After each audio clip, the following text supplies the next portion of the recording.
could totally pick out my mom's voice from the audience. Have any of you ever felt like you were being suspicious for doing something that was completely normal?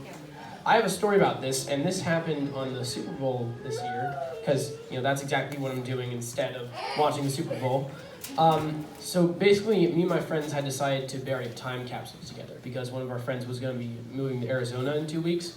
And so we're like planning this out, like it's just kind of a wholesome activity. We're like, okay, let's do it in the dead of night so no one will see us, like in the middle of the woods behind a park, not sketchy. We're also totally prepared. We've got our 3 rusty shovels, our lockbox, and our hoodies. Great time. And like we're thinking logistics-wise, we're like, hey, let's bury this thing, I don't know, maybe 6 feet under. I mean, that's where they buried my uncle. Again, totally not sketchy. So we get up to the woods, and my friends are always coming up with new ideas. And one of my friends is like, hey, instead of pointing all these flashlights at the hole we're digging, I think we should point them all around us. Because I think in the middle of this suburban neighborhood, someone's going to stab us. I'm like, makes sense. Middle of the woods in a park. At night, some soccer mom could come out of the bushes and stab us for not using all of the soil. Makes sense. So everything's kind of going okay until we see this car drive right up to the woods and a bunch of people get out. So we all turn off our flashlights. We huddle up to the ground.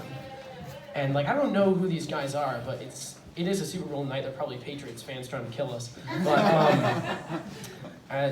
so they start pointing their flashlights towards the woods. And we're all horrified. And as the beam of light crosses my face, I hear one of my friends say the stupidest word in this situation. Run.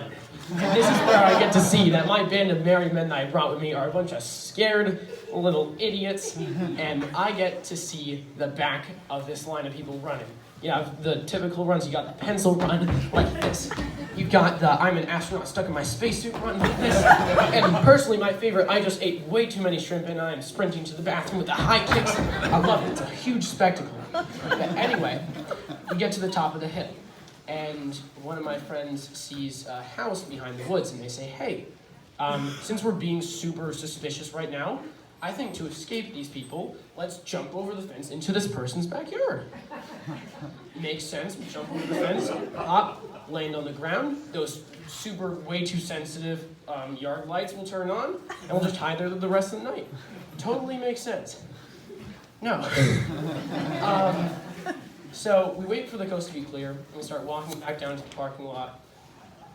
But then the car is still there.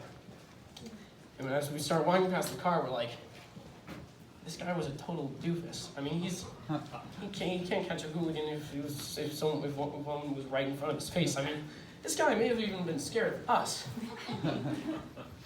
This guy was a cop. And that's how I spent my Super Bowl night. Thank you, everybody.